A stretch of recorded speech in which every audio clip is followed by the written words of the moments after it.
Hi there. Today we're talking about science for Cycle 3, Week 18, and this is our last week of doing chemistry. After this we'll move on to probability. So this week our last topic in chemistry is about salts, which are a type of chemical compound. As usual, you can talk first about the Bible verse at the top of your lesson plan, which is Jesus telling his followers to live as the salt of the earth. So you can ask your class what they know about salt. They probably know what salt tastes like. Maybe they've seen their mom use salt, or they like to add salt to their food. And you can let them know that salt is actually a chemical compound, and that salts have a lot more uses than just flavoring our food as well, and we see them in a lot of places in our world. So our question today is, what is a salt, and how does it interact with other chemicals? So you can review what we've been studying so far in chemistry. You can review that atoms are the tiniest little building blocks of all the matter that we see around us, and atoms are classified as different elements, and then those elements tend to come together and bond together and form bigger molecules with multiple elements in them, and that's most of what we see in the world around us. And so today we're going to talk about chemical compounds that are called salt, which again have multiple elements bonded together. So last week we talked some about acids and bases, and we measured acids and bases on the pH scale to see whether they were really strong acids, really strong bases. Well, what's cool is that this week we're learning about salts, and when you combine an acid and a base together, you actually form a salt and you form water. That's always the product when you combine a strong acid and a strong base together. And so one quick example that you can show your class, especially if you have an older class, because our experiments probably won't take the whole time this week, is to just demonstrate what that will look like. So first we have this molecule, which is called sodium hydroxide. So we have a sodium, that's what Na is on the periodic table, sodium ion. You can see it's got a positive charge there. That's what that little plus sign means. So we call that a cation because it has a positive charge. And then we have this hydroxide. It's got oxygen and hydrogen, and you see it's got a negative charge. We call that an anion. So this is a base, sodium hydroxide. All bases are going to have a hydroxide ion. I know this is kind of complicated, but what you can let your class know is that this strong base is very reactive. So you can give these to a couple of your students, and as they're holding them, they're kind of linked together. Maybe they can link arms or stand near each other, but they're also kind of jiggling around because these compounds really are excited to react with something else. So strong base, sodium hydroxide, and then we've got a strong acid. So this is hydrogen chloride or hydrochloric acid. So we have a hydrogen ion. You see a hydrogen atom with a positive charge. So every acid is going to donate a hydrogen atom with a positive charge. We'll learn that, I think, in a couple weeks in our memory work. And then we have a chloride ion. So this is chlorine. On the periodic table, we call this a chloride ion. It has a negative charge. So again, these two are going to be linked together, but they're also really excited to be reacting with other elements. And so these two, if you've got classmates holding them, these two can kind of come to the middle, and the students holding them can kind of separate out. Because really quickly, when these two compounds meet, our sodium hydroxide and our hydrochloric acid, the individual ions are going to separate out because they're excited to react with each other. And what we'll get as a product, if I can get my stuff together here, we will get NaCl, so this is sodium chloride. You see again we've got a positive and a negative charge attracting each other. Sodium chloride, which is table salt. It's what we use on our food. It's table salt. So we formed a salt, and we get H and OH. And your students might recognize that we have 2 hydrogen and 1 oxygen atom, which makes water. So again, we reacted a strong acid and a strong base, and we got sodium chloride, a salt, and we got H2O, which is water. And if your students are acting this out, once they are together in these formations, in the sodium chloride and the water, they shouldn't be jiggling around anymore, because our water and our salt do not want to react very easily like our acid and our base do. They're much more stable, they're much less likely to react with other elements in the world around them. So again, you can use that if you want. So that's kind of how salts are formed, is when we react an acid and a base. And salts are very stable. They don't tend to react a lot with other elements in the world around them. And we talked about table salt, sodium chloride, which we use a lot, but there are lots of other kinds of salt. For example, when we combined vinegar and baking soda, we formed another kind of salt. If we combine any acid and any base, we're going to form a different kind of salt. So there are lots of different kinds of salt in the world around us. We use them for eating, for flavoring our food, for preserving our food, for manufacturing or creating new chemicals or products, for disinfecting, for setting broken bones. All sorts of things require the chemical compounds that we know as salts. And many salts dissolve easily in water. They probably have seen this before, or maybe they've been to the ocean where there's salt dissolved in the water. So salts will dissolve often easily in water. And even the water that comes out of our taps has some small amount of salt in it. Different salts in that water. Not to a level where we can taste it, but just small traces of salt are going to be dissolved in that water. Now, the more traces of salt that we have in our water, we call our water harder. We call it hard water if it has more traces of salt in it. And one result that happens when we have hard water is that if you are trying to wash dishes or trying to take a bath in a house that has really hard water, lots of salt content, you're going to get much less lathering of bubbles. So if you're trying to wash dishes or trying to scrub your hair, you're going to get much less of that kind of lather when you try to use a soap. So a lot of houses will have a special device called a water softener that actually helps to pull the minerals and the salts from the water. One more thing to mention about salts before we get on to our experiment is that your students may have identified that they've seen salt used on roads in the wintertime.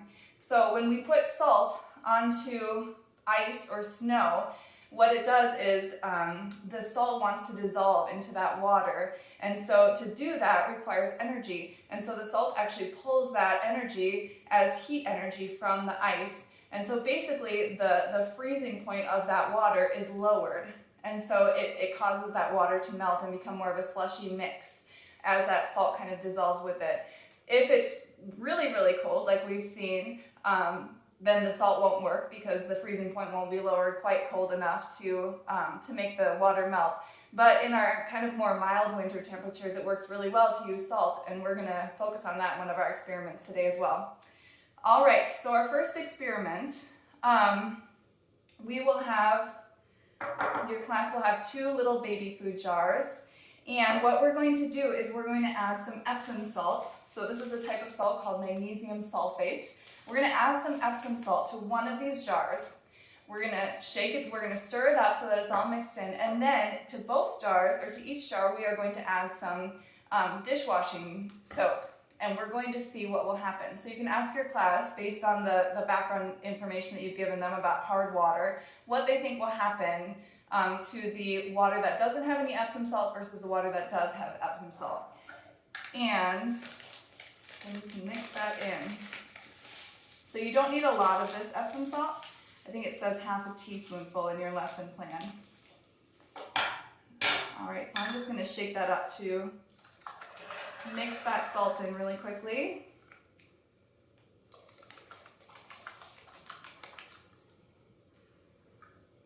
All right, and then you're going to want about the same amount of detergent in each of these. So just do one little squirt in each so that the experiment's kind of well controlled. And then what you're going to want to do is do the same amount of shaking to each bottle. So for younger classes, this probably looks like the tutor shaking it. For older classes, they might be able to help you out and shake a little bit. All right, so maybe you do like 10 shakes or 15 shakes. So 1, 2, 3, 4, 5, 6, 7, 8, 9, 10, 11, 12, 13, 14, 15. All right, and have them notice the results here. I'm going to open up the lid so we can see a little bit more clearly. And what you should see is a lot more lather in the bottle that did not have any salt in it. So I may not have added quite enough salt. You can see the lather is a little bit more thick on this than it is on the one that had salt in it. So you should see that the soap doesn't lather quite as well when we have salt in our water. And make sure you get that salt mixed in well. I think that's what I didn't do quite so well. All right, so you can discuss again that hard water or water with traces of salt and minerals in it tends to produce less lather when we use soap with it. Because the salt in the soap actually chemically react and they form kind of a more slimy film that we call soap scum. All right, and then the second experiment is something that you might actually want to start your science lesson with because it takes a little bit of time. So you're going to add, I'm actually going to do it a little different than it says in the lesson plan. You're going to add ice and water, about the same amount of ice and water, to 2 different glasses. So your class can observe that they should look the same at the beginning. And then you're going to mix in some table salt to one of the glasses. And you can ask your class what they think is going to happen with that when that table salt is mixed in. Now these have been sitting for almost 2 hours. If you should start to see a big difference within about 10 minutes, a big difference between the temperature of the 2 different glasses. But the longer you let these sit, even if you want to let them sit on the table while you finish up with the rest of your morning and after review, check the temperatures, you're going to see a bigger difference. So you can ask them what they think will happen to the temperature when we add salt to one of these glasses. And if they were listening while you were giving background information, they will identify that the temperature of the water should be warmer when we add the salt because it's requiring heat energy for that salt to dissolve in the water. And so then you'll stick a thermometer in and measure which one or what the temperature is. So again, you'll start to see a measurable difference probably within about 10 minutes where you can see at least a couple degrees difference between these 2 glasses. But the longer you wait, the more profound that difference is going to be. And you can see that by now, a couple hours after adding it, I can actually observe the results as well. So I got 48 degrees for that glass. This is the one that had the salt in it. You can see that the ice is much more melted in this glass. And then for this glass, looks like 41.5 degrees. So I have a pretty significant difference there just in a couple hours of after adding some salt. Make sure you mix the salt in well and then also mix the other glass as well at about the same amount that you mix the glass with the salt in it, just to make sure that you're producing a control that has an equal chance of turning out well. And then again, measure the temperature at intervals, and you should start to see a difference in the temperature. And again, explain that salt is actually lowering the freezing point of the water, and it requires heat energy to do that. And so you're going to see a faster warming of that glass and a faster melting of the ice inside the glass. The last thing, if you have time for it, is to take a bowl, just a clear bowl with some water in it, and mix in a bunch of table salt. And you can talk to your class again about what Jesus said about followers of him being the salt of the earth, and you can talk to them about why they think that he said that. Maybe they might mention that salt has a lot of flavor, salt has a lot to add to food, and that's true. Jesus probably meant that the lives of believers should give kind of a good taste to other people, right? It should give a good idea of what God's kingdom should look like to other people who aren't believers. But you can point out that salt is also used to preserve food.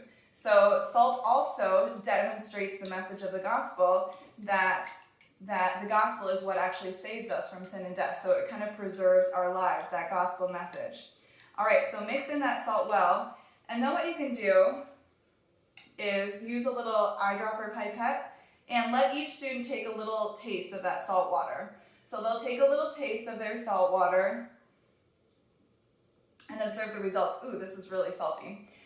So they'll take a taste and they'll notice that it's pretty salty. And so again, you can point out that Jesus called us to be salty, and that's kind of what we're supposed to be to the world, because we're supposed to bring the message of God's kingdom, and then we're also supposed to show that the gospel is what preserves our lives and saves us from sin and death. Ooh, sorry, very salty. And then you can talk about the fact that we said that salts don't react very easily with other elements. So salts aren't going to generally lose their saltiness by reacting with other elements, but one way for salts to lose their saltiness is to be diluted with water, because salts like to dissolve in water. So what you can do is add some more water to your glass, or to your bowl, stir it up again, and again give each of your students a little taste. and have them observe the results. And they should notice that each time you do that, if you add a little bit more water and a little bit more, the water's going to taste less and less salty. And so you can talk about the fact that what Jesus was calling us to is to not dilute the message of the gospel in our lives, to always let the message of the gospel be forefront and not add other things that push out the message of the gospel. That it's easy for our lives to become diluted if we start to lose that gospel message being the center of our lives. And so just like this water gets, or this like the saltiness in the water gets diluted as we add more and more water, if we keep on trying to push the gospel message out of the forefront of our lives and out of the center of our lives, that's what will happen to us as well. We'll become less salty, which is what Jesus called us not to do. So one more taste. Much more palatable, much less salty. So that is science for cycle 3, week 18. Thanks for sticking with me.